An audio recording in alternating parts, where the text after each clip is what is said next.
Yo, you already know what it is, man. It's your boy Domwork, man. And look, I've been seeing a lot of comments asking for more rec gameplay, so that's what we're gonna get into. Now, all these games are with complete randoms, and this first game right here, I'm on my 6-7 offense heavy point. And if y'all don't know, I did drop the build video a couple of days ago, so if you want to see what this build looks like, feel free to go check this video out. But basically, man, I made this build right here to come into the rec and drop dimes. But y'all know how it is, bro. You can't always just look to pass. Sometimes you're gonna have to score the ball too. And I just got done talking about this on Twitter. But if you play point guard in the rec and you're good at scoring the ball, y'all already know that y'all been criticized by your teammates for not being a real point guard, not passing the ball, not having enough assists. And the truth of the matter is, some of y'all might be some trash ass, ball hogging ass point guards. But sometimes the point guard scoring the ball is simply the right play. And that can end up being the case multiple times throughout any game. But oftentimes you have these point guards in the rec who are afraid to shoot the ball. They just come down the court,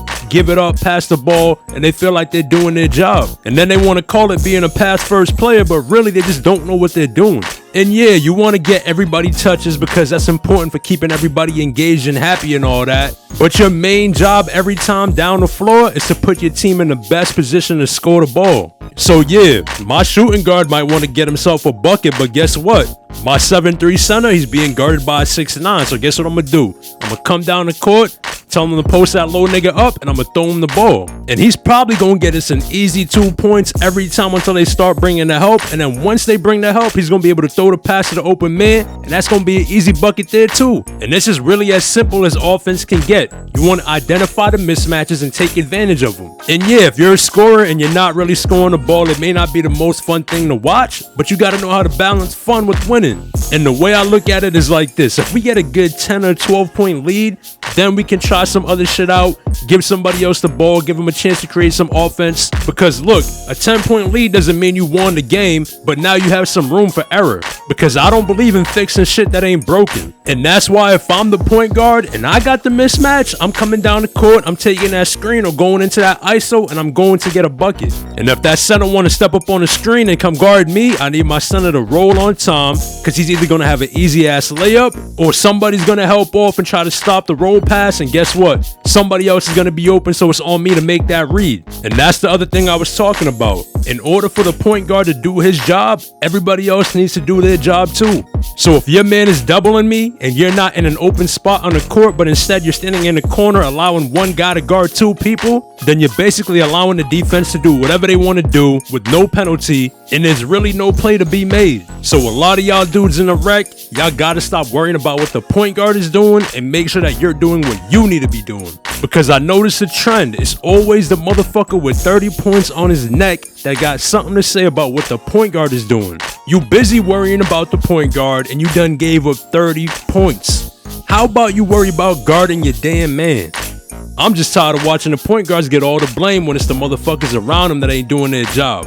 But look, man, this game right here, as y'all can see, we down 3 with a minute and some change left in the fourth. Now right there, y'all probably like, oh, yo, you're a bad point guard. You had your man wide open in the corner. You ain't passing the ball. But if you remember what I said earlier, the point guard's job is to find the best opportunity to score every time down the court. That man in the corner is 0 for 3. I'm not giving him the ball right now. I'm in takeover. I'm going to score the ball. I got a better chance of hitting my shot than he does. And that's not even about being selfish or none of that. It's just decision making based off of how the game been going. I don't mind giving dudes shots early because, like I said, there's nothing wrong with missing shots. Sometimes you got to find your rhythm and all that. But if you can't prove that you can hit a shot early in the game, I'm not giving you the ball with the game on the line. It's not happening.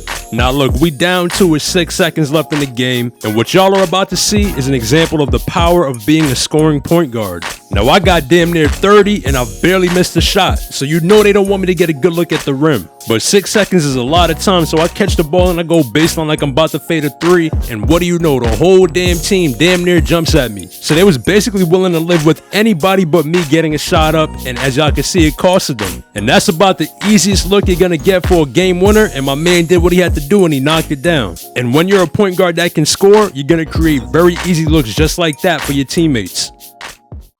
Now, if you play a lot of random rec, you know you gotta be real lucky to get a good center on your team. In this day in particular, I don't know what was going on, but they was giving me the worst centers on the game. But I guess 2K said, yo, we made him suffer enough. Let's give him somebody half decent. Now, in this game right here, I'm on my 6-1 offense heavy point, and this build is also on my channel, so if you want to see what it looks like, feel free to go check that video out. Now, right here, I'm waiting for my center, and he comes down and sets the pick, but it's a lot of unnecessary movement going on that I gotta analyze in a quick split second, and I probably could have hit the big man on the pop if I was a little bit quicker, but at the same time, it could have probably got picked off too. So I just improvise and trap the baseline runner's man in the paint, and I throw it to him for an easy corner 3. Now right here we out on the break, and even though I can't see him on my screen, I know I got 5 purple jerseys around me, so I know my center's coming down trailing and he's gonna be wide open for a 3. And y'all know when you playing with a center that can shoot the lights out, it makes the game so much easier.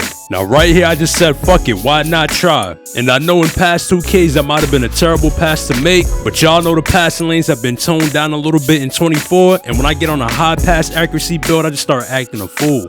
But he hits me back and I'm able to get the pull up to go. So now we up 18-17, and this is what I love about having a high drive and layup on my build. And look, they're not unstoppable, but I've been trying to tell y'all the layups are a lot better this year. And when you're on a small guard, a lot of players don't expect you to be that bold when you're attacking the rim. But it's like I told y'all in my build video, you don't need to be dunking the ball to be an elite finisher in this game. And y'all can see my badges popping up. I got Scooper Hall of Fame, Giant Slayer Hall of Fame, Pro Touch Hall of Fame. So I really don't have any fear when it comes to attacking the rim.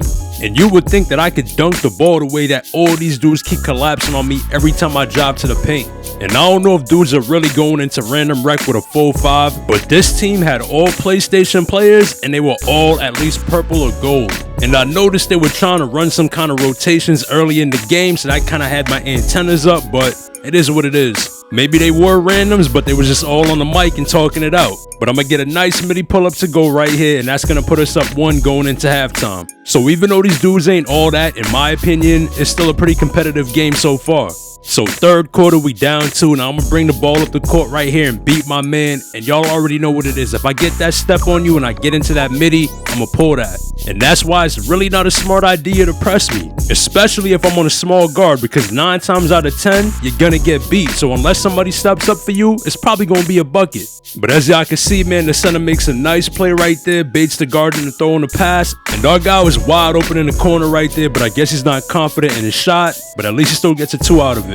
Now right here, I don't know what this team got going on, but they clearly starting to fall apart. They had a guy sitting there wide open for at least 2 seconds on the 3-point line, but instead they settle for that dumb midi, and that puts us out on the break. And once teams start getting out on the break, it can get out of hand real quick. And y'all can see how I'm playing. I'm not coming down waiting for the screen and trying to run left and right on the 3-point line. Nah, I'm attacking the paint, attacking the mid-range, and seeing where it goes from there. Because even though this build can shoot 3s, it's not necessarily a 3-hunter. I mean, I got an 86 3-ball, 93 midi, 91 drive and layup, so I just like to play to my build strengths. But look, we in the 4th quarter, man, and we starting to blow the game open. And right here, I'm gonna have a few options, but my man's in Mamba mentality, so you know I'm gonna hit him because I know he's gonna knock it down. And on top of that, he been hitting the whole game. So why would I hit the other dude just because he's calling for the ball while that dude is 0 for 4? Like, come on, man, I'm not hitting you, my nigga. Calling for the ball when you building houses is crazy. And I know how it is when you out here bricking and you want to find your jumper and you want to redeem yourself and things like that. But if you can't find your jumper in 5 shots, 5 wide open attempts, that's it, bro. Just pack it up. But this game right here is pretty much a wrap, man. As you can see, we got about a minute and some change left in the 4th. Now, I like what my dude does right here. He sees I'm in the corner with the ball, so he gets up out of there. Because like I told y'all, man, far too often, people will see the ball come their way and just stand there watching and sitting there. The best thing to do if the ball handler comes your way is to either relocate or make a cut or something like that. You just don't want to crowd the ball. You want to give the ball handler room to create something. If it's one thing that blows my mind every time I'm in the rec, it's the amount of people that don't understand spacing in there. And they'll be all in each other's way and wonder why we can't score the ball. But y'all, hope y'all enjoyed the gameplay, man. And as always, I appreciate all the support. Feel free to leave your thoughts about anything I talked about in this video in the comments, man. And look, if you ain't following me on Twitter, be sure to give me a follow over there at BeLikeDom. Y'all already know what it is, man. Stay up. I'm gonna catch y'all in the next one.